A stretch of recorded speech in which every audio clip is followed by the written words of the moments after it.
Hey plant-based milk lovers, I've got a video today comparing what the difference is between soya milk and then no sugar soya milk. Let's get into it.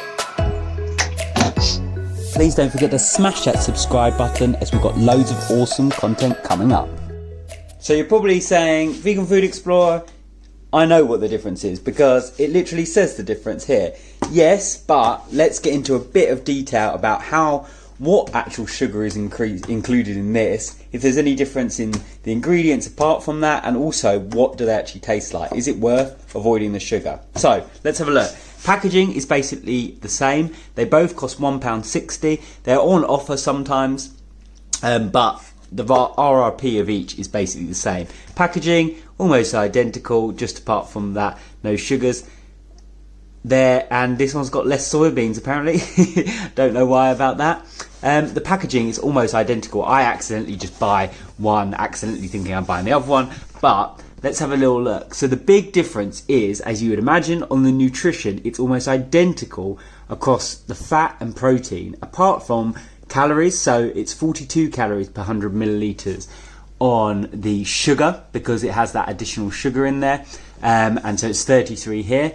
And then, of course, the sugar is 2.5 grams on the with sugar, and then it's absolutely 0 on the no sugar, which I thought was quite interesting because often they do have a little bit of sugar in. So when we do the taste test, let's see if we can taste the difference.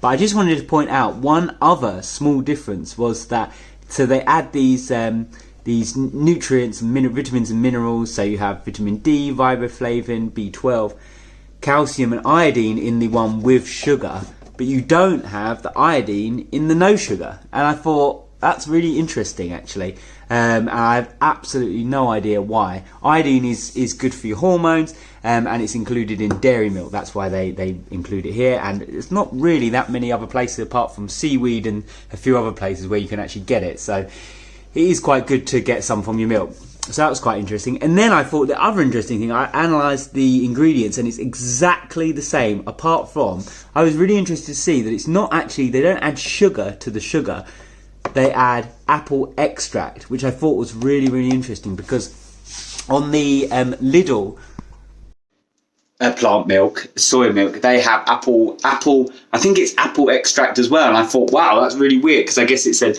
naturally occurring sugar. So I thought that was actually quite good. And definitely if you're trying to cut down your sugar for your teeth and things like that, then that is a good thing. But otherwise, bit of sugar, it is a fast releasing energy. So actually, if you're about to do some exercise in the morning and you have some cereal before that, it can actually be quite good because it gives you that fast reaction sugar and energy. Obviously, if you're just going to go and sit on the sofa, you probably don't need it, and you don't need to store it as calories because you're not going to burn it. So worth thinking. Right, let's get onto the taste test. Let's do the no sugar first. I'm going to give it a shake up because I've literally just opened this. Right.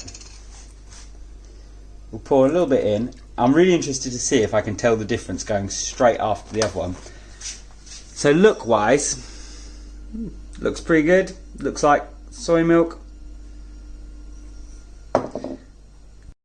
It's got that little froth on the top.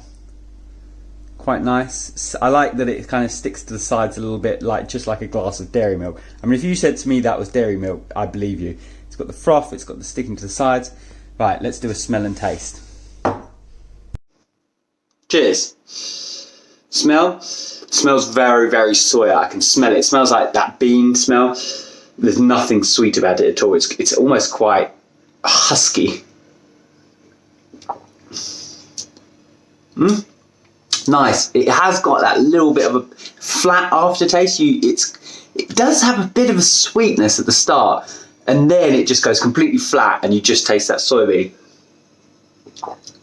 I mean, it's not unnice, but it doesn't have I mean, drinking a cup of that wouldn't be pleasant. It wouldn't make you feel sick, but it wouldn't be like, oh, that's so not like a glass of dairy milk. I mean, you know, I'm totally against dairy milk, of course, but it does taste nice.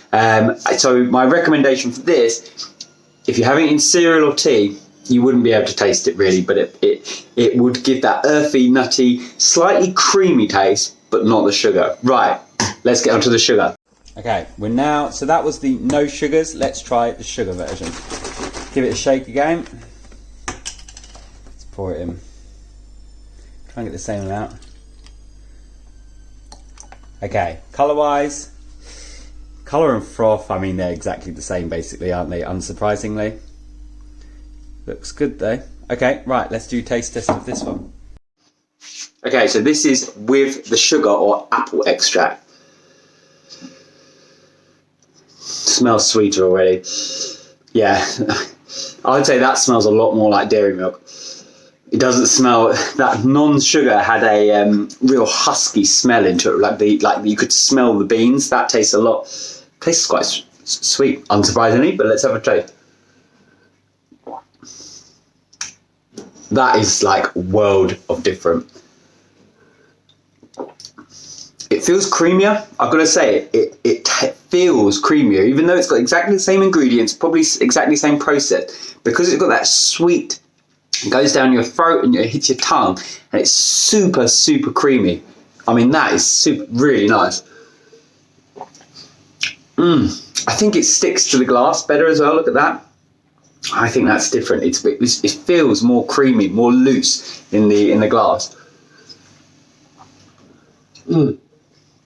That is really, really nice. I've got to say,